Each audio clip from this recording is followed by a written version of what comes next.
Welcome back, everybody. Don't forget, of course, we got you covered on Saturday. Bison Game Day. Get you started at 10 a.m. with myself, Sam, Jeff Kolpak, and Kyle Emanuel. Then we'll be back on the air. Our kickoff show at 2:20.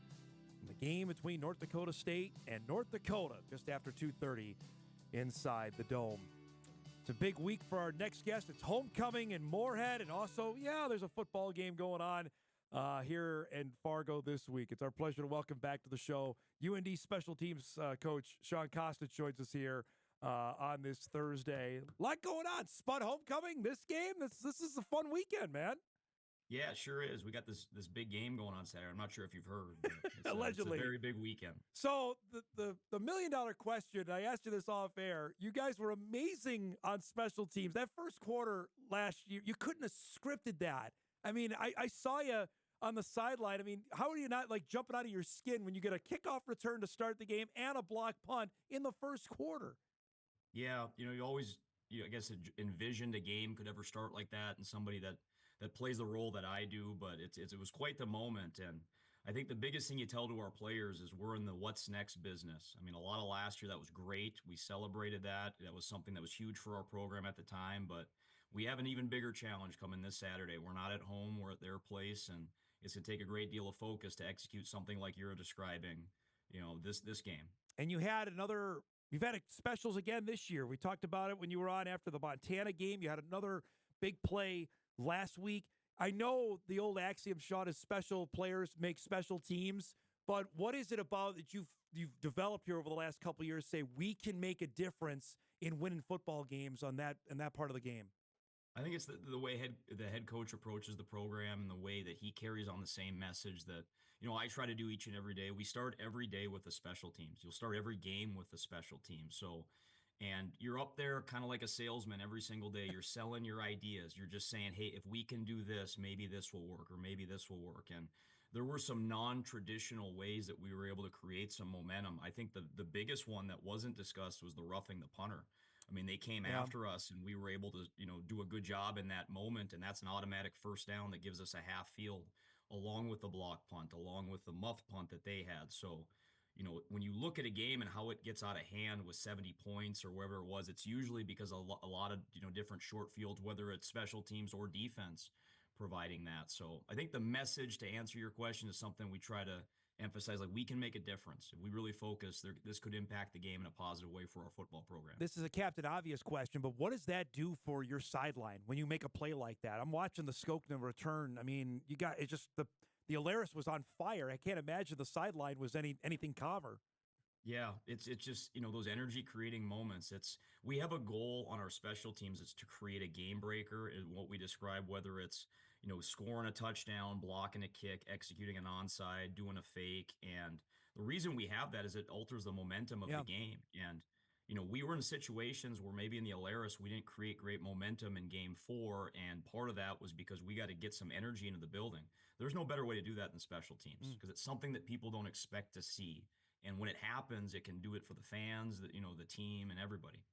Have you ever been around with any football program where you've had 4 home games in a row? Are you leery of that now going back? I know you're on the road. It's still in North Dakota, but you've had 4 in a row at home. Have you ever been a part of anything like that? No, I haven't. And I've loved it and appreciated it. It's been awesome. It's been really good. Where is there now to go back on the road? Is it not necessarily a challenge, but getting ready for that after you've been home for so long? Would you prefer to have, one on, one off, sort of like that? Any preferences? I think in our profession, you just got to be someone that's just a chameleon, always ready to change, always ready to, for something new. But I will tell you this, the word that you use, challenge. I mean, Saturday night, I was speaking to our defensive coordinator. We're just sitting there and saying, it's time for us and our team. We need a challenge. We need a really good challenge. And I think that this game is important for the development of what we have to do moving forward, because there's no bigger challenge than what you're facing this Saturday, and it's going to tell a lot about our football team. When you see NDSU special teams, they recovered an onside kick. They've had a punt return touchdown. They've blocked a punt. What stands out when you've looked at their specialists? I think the thing that stood out to me the most is the punt returner, 81, Williams. That was a excellent personnel move by their coaching staff, and I think to date he's going to be probably the best we've seen in terms of explosiveness. And I think the thing that's most commendable, their ability to expedite his development because he's a true freshman, to my understanding. I mean, there's a lot of images and pictures and some semblance you're the team's protector back there. I mean, you got to get him through out of a tricky bounce or whatever. So it's really impressive that he's been able to do that. And I think the second thing that stood out, was the kickoff kicker. Yeah. 31 touchbacks is a good season. He has that right now, through 5 games. Yeah. So the ability to have that type of a weapon from a field position standpoint, those are things I think that stood out to me. How difficult is that knowing that? Would you like a kick sometimes shorter so your guys can get down there? Or is, what, touchback, we know what's coming, we can live with that? I don't know if anybody would disagree with me. If you could kick it in the end zone every single time, you would prefer that Mm-hmm. because that's a lot of live shots on your guys. It's kind of what the NFL has gone to. Right. They're trying to eliminate some of that, and the more players you have doing that, I mean, you're doing those full field sprints and then the collisions that come with it. So touchbacks all the way. It's a great point you bring up because I was curious on if you'd like to have a shorter kick or say, okay, we're gonna do this and maybe we can get our guys down there to make a play and pin them deep in their own end. Yeah, yeah. And no, I think the touchback's the way to go. And the thing about like our situation, both NDSU and UND, is we're indoor teams. Yeah. And indoor is an advantage for, I guess, field goal, but kickoff, it's really not. I mean, you're earning everything. You'll never have a wind at your back. It's not like Utah or California where you get elevation and all of a sudden that would make a ball fly further. So, as a kicker, the true standard is could you do it at our venue? Because sometimes you watch a team like Montana and they'll have a bunch coming in, but they can't do it here, so it's just a little bit different. Tell me about what your kicker with CJ Elricks has done for you this season. And we talked about it. Obviously, he won the football game at Montana. What has he brought consistently wise to your team? He just has really good lateral control when it comes to field goal. I've been impressed with him and some of the spots we've put him in, and then he just has the poise to be able to focus and do a good job. And I think a lot of credit goes to our PAT field goal team and our protection because I told the linemen today they're the unsung heroes of the team. I mean, it doesn't get talked about enough, but what follows a touchdown is a PAT. And you're having them really have an aggressive rush coming at there, and they have to endure that and do a good job. And we know North Dakota State will bring it as well. I got to ask what about one of the other guys you coach in Jack Irie, who's a North Dakota guy, fullback. This seems like a fullback kind of game. What does a guy like him mean to your football team, Shawn? He is. I'm happy you brought his name up because he means a lot. He just is somebody that embraces contact.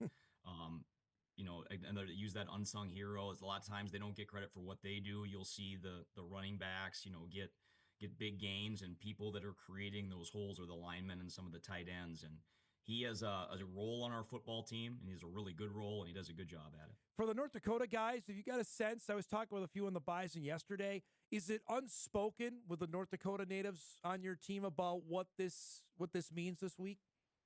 Yeah, in my estimation, it's still a rivalry. It's something that's really important. I know to a very small population that might not be the case, but I think the ticket office would indicate otherwise. I think a lot of just the fan interest, it's a big deal to the people of this state. And for a long time, this game has been box office. I can remember when I was a kid and just hearing everything about it. And, what an awesome opportunity for both universities to be able to do this on Saturday. This seems like a Captain Obvious question, so I apologize after last year. But a quick start. You obviously had it last year. How much is that important in a game like this? It's important, but you got to start fast. You got to finish strong. You got to do the middle eight.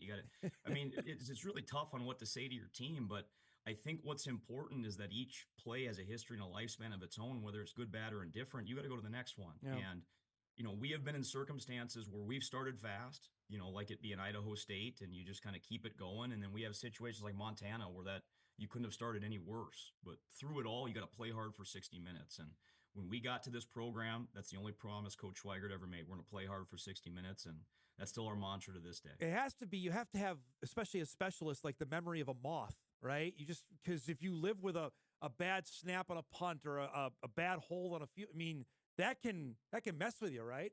It sure can. Yeah. And there's so many things that are so obvious to point out is like that can't happen. Yeah.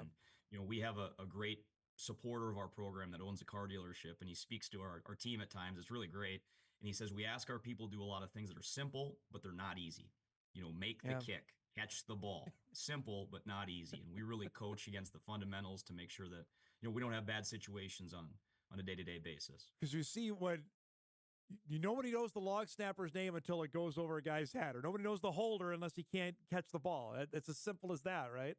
Yeah, we'd prefer nobody to continue to know his name. And David Newberger on senior day will give him his props. Yeah, But until then, let's not talk about him one bit. Thanks so much for the time, bud. It's great to see you. I'll look forward to seeing you in person on Saturday, okay? Absolutely. Anytime. You take care. Shawn Kostich, UND special teams and fullbacks coach, joining us here this morning. And boy, you look back at those couple plays we showed you off the top of the show, or the top of the interview, man. Just nobody had sat down. I don't know if anybody did sit down the entire time at the Alaris last year, but Skokin takes that ball 2 yards in the end zone, and bam. And you could say, well, the Bison had a different kickoff. Keaton Steindorf was doing kickoffs then. Eli Ozik's doing it now, and Eli is pounding it. I'm telling you, you watch that 36, 35 touchbacks he's got already. And these are sailing through the end zone. There's no chance of returning. That's a huge deal to take that away. And the block punt, you might forget that in the avalanche of how they ran the ball, but that also happened in that first quarter last year. Just momentum-wise, it was an avalanche after that for UND. So something to watch because the Bison specialists have been awfully good so far in 2024. Can't wait. Looking forward to that coming up on Saturday. We'll take our final break. We come back. We'll get you ready. Got a great Sports Thursday on tap. We'll wrap things up with this. We get our poll question results as well because I'm pretty sure I know where that's going to go. Hot Mic wraps right after this on WDAY Extra, KSFL TV, and Inforum.com.